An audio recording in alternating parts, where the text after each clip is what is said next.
Guys, what's up? I hope you're all good. I'm here today to make a cozy video to talk about the books I've read in February and what I thought of them. And this is just gonna be a cozy video with me in my armchair with the blanket and the coffee, which is waiting for me in my nanny's mug. So, yeah, and with the grey sky also. So cozy day today. Okay, once again with a disclaimer, everyone is different. Every reading is every reading experience is different. Tastes and thoughts are subjective, fortunately, and if I didn't like a book that you love, please don't be offended, as I won't be offended. If you're not liking a book I love. So don't compare yourself to anyone as long as you're enjoying reading. This is, after all, the most important thing, so don't forget that. And without waiting, let's jump into it. The first one I've read in February was Our Violent Ends by Chloe Kung, and this book is just the sequel of These Violent Delights by Chloe Kung, and if you've seen my January wrap-up, you saw that I didn't quite like that one much, the first one I mean, and I waited for the second to be better, but unfortunately I was let down by this one too. I thought that the actions were not that well written, that it was a bit repetitive of the first book. This is just the same problem again happening, and they're trying to get a solution to that. But the chemistry between the characters I quite loved. I loved the fact that Juliet, one of the main characters, had to keep some secrets, to hide things from Roma, the second main character, in order to protect him, even though it meant that he hated her. But I just wasn't invested because of the writing, even though the chemistry between the character was good. Even though there are some LGBTQA plus friendly relations, which is always appreciated, of course. So I didn't like it, but I didn't hate it. That's why I'm putting to this book a 2.5 stars, which is the average. It is a 5 out of 10, a 10 out of 20, so yeah. It was just not for me, and that's okay. Maybe it is for you. I'm sorry if you're hearing some noises. There is a marriage celebration in my neighborhood, so I'm sorry. This is quite a vibey outside. Next, I've read Ariadne by Jennifer Sent, which is a Greek mythology retelling about Ariadne, obviously, which is the story of a Greek girl, not just some girl, this is a princess. She lives in the islands of Crete.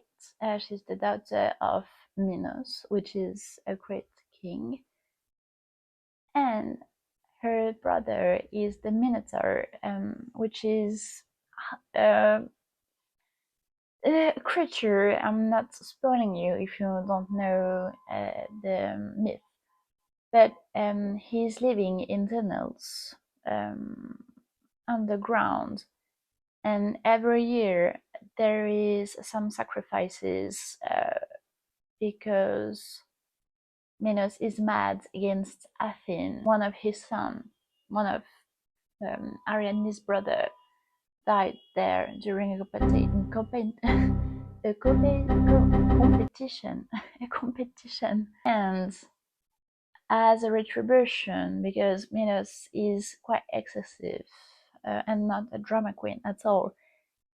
He wants 7 children, no, 14, sorry, I hope I'm not mistaken, 14 children, 7 girls and 7 boys to be sacrificed to the Minotaur every year.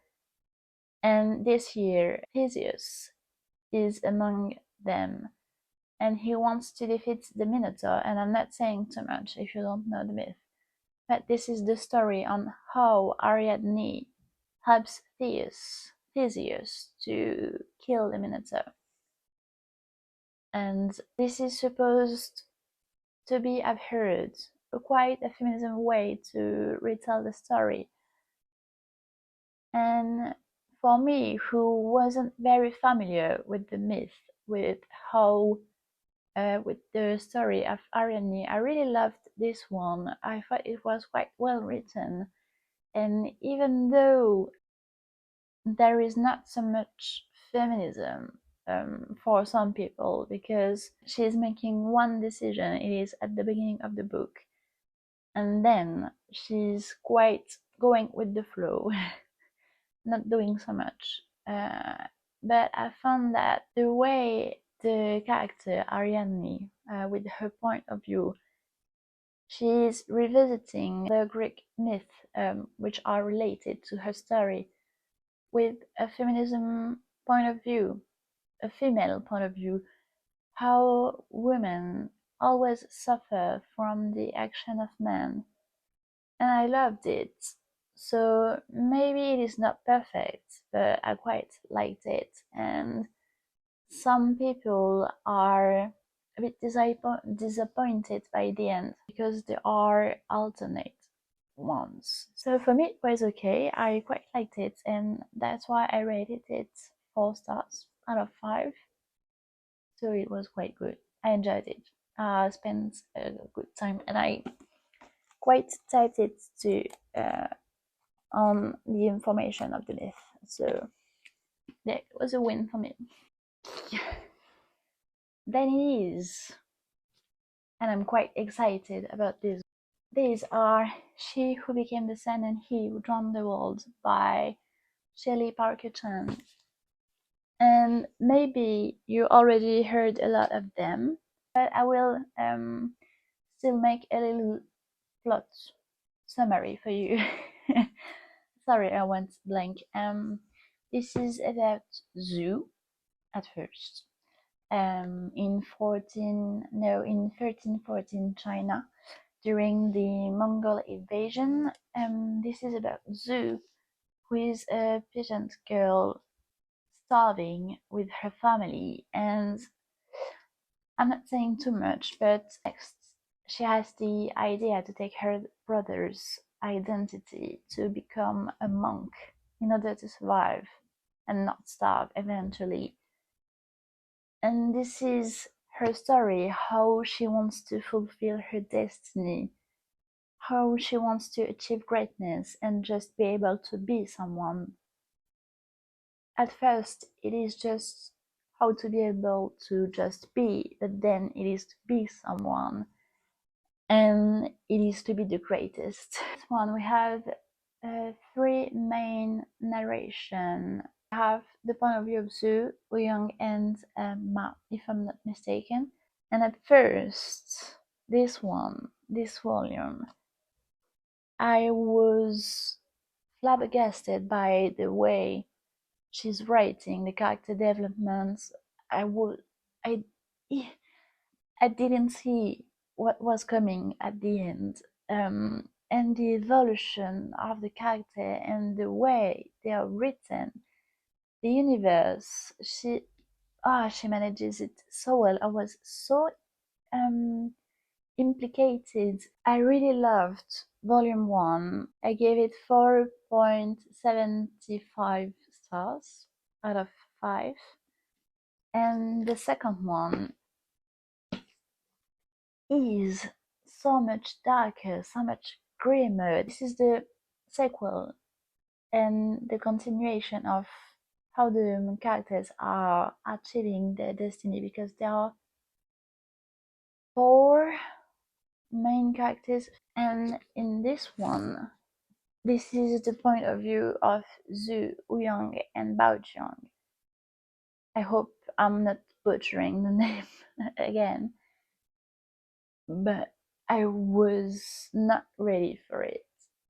How much darker it was, um, about how the characters are moved by their sufferings, how they're harming themselves to try to forget the ugly things, the nasty things they did to try to achieve the destiny.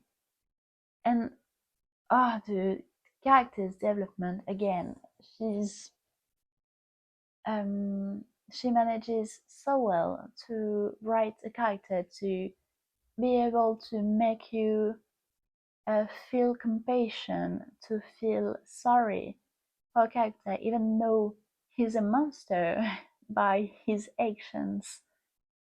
She's a genius. I have a quote for the book that I wanted to share, which is learn to want something for yourself. Ma Ju-ying. Ugh, I'm butchering the name, sorry. Not what someone says you should want, not what you think you should want. Don't go through life thinking only of duty, when all we have are these brief spans between our non-existences. Why not make the most of the life you're living now? The price is worth it. And another quote that sums the two books is she didn't just want greatness, she wanted the world. That sums it up, I promise. I love her way of writing, and this was a read I will not forget. This is haunting me again, and I just didn't put 5 stars for the two of them because some actions felt a bit easy in terms of how the characters are overcoming the obstacles they're facing. So that's why. But I'm just too picky. I'm just too harsh, I think. But they're almost a favorite. They are not an ultimate favorite, but they are good. I loved them. My favorite character of these two books was Ma. Ma was everything. She gave me hope for the humanity. Next, I read this teeny tiny, so cute, so much cuteness in one book. This one. This is Alice's Adventures in Wonderland by Carol Lewis. Lewis Carroll. Lewis Carroll. I've had this on my TBR for almost 3 years, even though it is quite short. It is 130 pages. Yes, 40 pages. And I've rated this 3.5 stars. I wanted to read the book because of the movie, because I liked the movie when I was a teenager. And this is quite different from the movie, because in the movie there is some fighting against the Red Queen, and in this not at all. There is no fight, no action. So obviously we are following the adventures of Alice in the Wonderland. This is Alice, a girl who falls in a rabbit hole and lives quite some absurd and nonsense adventures in a different world. And she's just encountering different characters. It was difficult at times to read. I think that I'm realizing that absurd books are not my types, such as Kafka's One, because they are so much difficult to read. In those types of book, I'm struggling because I'm just trying to keep a thread, to keep a track of the story, where there isn't one. It's not that I'm struggling to go with the flow. I think I'm able to do it as I did with the book The Starless Sea, but it's just that with the classic book, which is not a story about a story, I think this is a story, but not a story about a story. This is just a plot-driven book, not character-driven.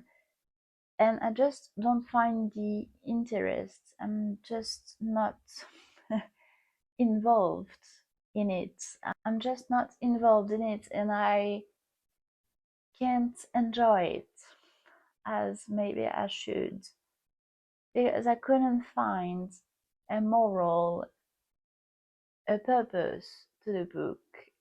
Please, if you do, enlighten me, because I know the purpose of the book is to be absurd, to have nonsense, but it's just not for me, I think. That's all. I have an example of sentences that there are on these books that lost me quite a bit, which was, what would you seem to be? Or if you'd like it put more simply, never imagine yourself not to be otherwise than what it might appear to the others, that what you were or might have been was not otherwise, that what you had been would have appeared to them to be otherwise. I think the purpose of the book is just to be lost and to accept it, and it's just not for me.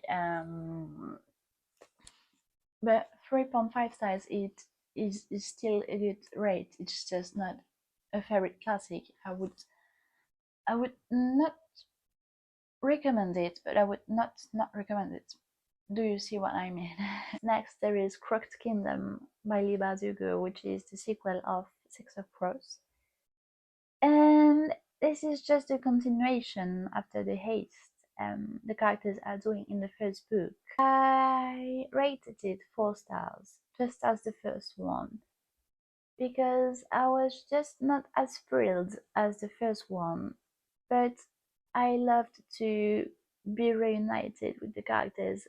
I missed the cast. There wasn't the thrill of the haste, at least. It was about vengeance, and I appreciated the chemistry between the characters, between Kaz and Inej, between Jasper and Wylan. So this is why I gave it 4 stars, just as the first one, because I was really glad to be reunited with the characters again.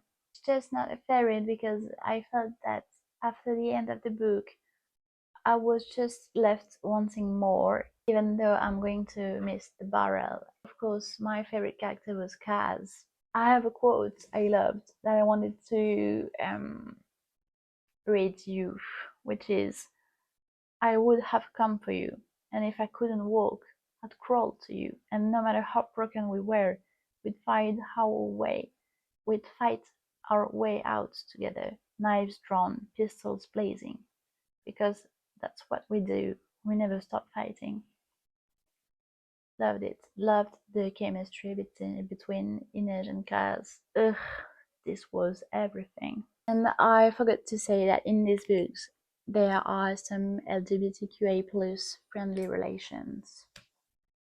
Wink, wink. For graphic novels, I've read 2 this month. The first one is In Waves by A.G. Dungu. Yes, A.G. Dungu. The author in Waves alternates moments of surf history and moments of autobiography, which shows the moments where his partner is battling for life because of cancer. And this is an ode to nature, to waves, how you can find solace in the constant rhythm of waves, and the art is beautiful. I almost cried at the end. I just couldn't. When there is sickness and family and love, this and stories about grandmas and their grandsons or granddaughters, they're moving me. This is my kryptonite. I'm crying every time, so that's why I'm not reading Don't Forget Me, because I'm afraid of how much water I'm gonna lose. Next, there is Clementine by Tilly Walden, and it felt good to be immersed in the universe of The Walking Dead again. But there was something missing for me in the plot for me to be fully invested in it. But I'm still excited to read Volume 2, which is not out yet in France. and I've got a special edition in French, so I'm waiting for the French version to be out. Unfortunately, I've put 4 stars out of 5 for this one, and 5 stars out of 5 for this one. Next, for mangas, I read volume 12 of Sunken Rock, and if you've seen my January wrap-up, you've seen that I'm struggling to finish this one, to finish this series, because there is over-sexualized women every time when you don't need to have them in here, and I'm not understanding why. It's just, I'm so disappointed because the drawing of Boishi is amazing. It is gorgeous, but the plot, I'm just not invested in it at all. So not recommending it. Not recommending it at all. I've rated this 2 stars out of 5. Next, for mangas, I've read volume 14 and 14 of Tokyo Ghoul, which is the last 2 of the series, so I finished it. I'm left a bit wanting more. I know there is Tokyo Ghoul Ro, I don't know how to pronounce it in the English version, to complete a bit the series. I think I'm not gonna read it very soon, and I I've struggled a bit with the end and with the last volumes, because they're introducing many characters at the end for the final battle in the humans fighters against the ghoul, and we don't know a lot of them, and we're not attached to them. It is quite difficult to attach to them, and it was just lacking of some development for me. The end felt a bit rushed, and I don't think I was maybe appreciating as I should. Maybe I should reread it when I'm more in the mood for it, because I'm feeling that I'm missing something. I don't know, as everyone really loved them. And there was one quote in the volume 14, from one character which was very misogynist. I can't tell you because it maybe will spoil you if you're reading the series. Now I just have some mixed feelings. I really loved it when I was a teenager. I watched the anime, but I know now that the anime is very different and not respecting the original work. Now that I've read the original work, I was not so much thrilled by it. I'm not convinced, so I will try maybe to read again another time to see if it's me, if it's just me, or if it's you. Yeah, so mixed feelings. I've put them 3 stars out of 5, I think. Next, there is volume 3 of Banana Fish, which is only getting better and better. It is the story of a young gang with his leader, which is a teenager basically, and he has a brother which went mentally ill because of the drugs he took in Vietnam, yes, during the Vietnamese War, and this drove him crazy, and he's looking for answers, and there is gang conflicts in it. I'm not saying too much, but it's only getting better and better, darker also, because this is talking about quite some dark themes: violence, drugs, prostitutions, gangs, all sort of things, pedophilia. I've rated it 4.5 stars out of 5. I really love the plot and the characters, and there is LGBTQA plus friendly relations, but because of the drawings, they're just not my favorite. They lack a bit of details for me, but I'm just being very picky, so I really recommend it. Next, there is volume 8 of Balak Butler. And again, I'm repeating myself, but it's just getting better and better. It's getting darker too. Yes, I'm a grim girl. I love dark walks. Guilty. And this is just the continuation of the circus arc, and you learn a lot more of Ciel's past, which is the main character of the manga. And the end is just a bit of fun in it, so a bit of light-hearted plot to finish the volume and the circus arc, and loved it. I rated it 5 out of 5 stars because it's just that good. Ooh, next there is Yana of the Dawn, volume 8 and 9. Still a favorite. Strong female character, a princess who has lost her kingdom, companionship, friendship, dragons, fighting, a tiny bit of romance incoming, flirt. Love it. I love it so much. In this one, there is a character which we doesn't like. We learn a bit more about him, and this is quite good. And this one is just Yona learning how to be stronger, to be able to defend her people, and to be legitimate, to rule the country, and how to defend her loved ones, obviously the people she loves. So the two of them, 5 out of 5 stars. I'm just guilty of displeasure. Next, I read volume 9 of Kingdom, which is a manga I beloved.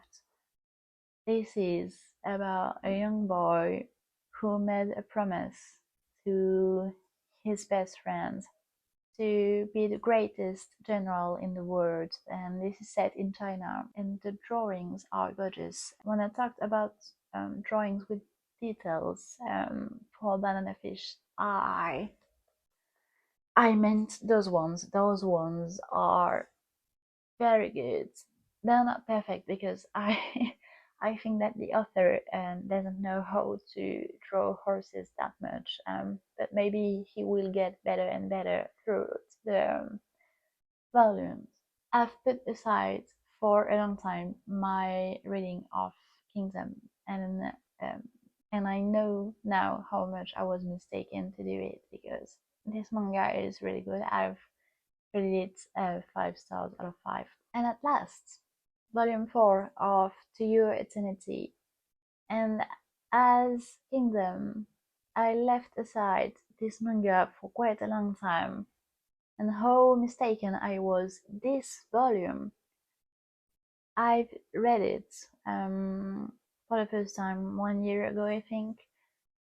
And because it was a long time, I love to reread the last volume I've read to put the details again in my mind. But I've forgot how much this volume destroyed me the first time I've read it, and it destroyed me again. This is I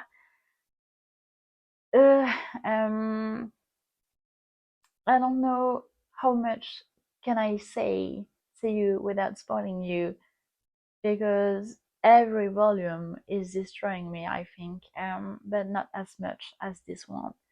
I think the first one or the second one is pretty good too at destroying you, but beware that if you're beginning this manga, if you're starting this manga, your heart will be crushed over and over and over again. I'll update you all along to see if I'm gonna be crushed again. Okay, well, that's it. That was a good reading month, actually. I didn't thought I could read that much this month. And thank you guys for watching. Thank you for clicking, and thank you for being nice. If you enjoyed this video, don't forget to put a like. Don't forget to comment and to share what you thought, if you read some books or if you want to read some of them. It will help me. And I'll see you on the next video. Bye!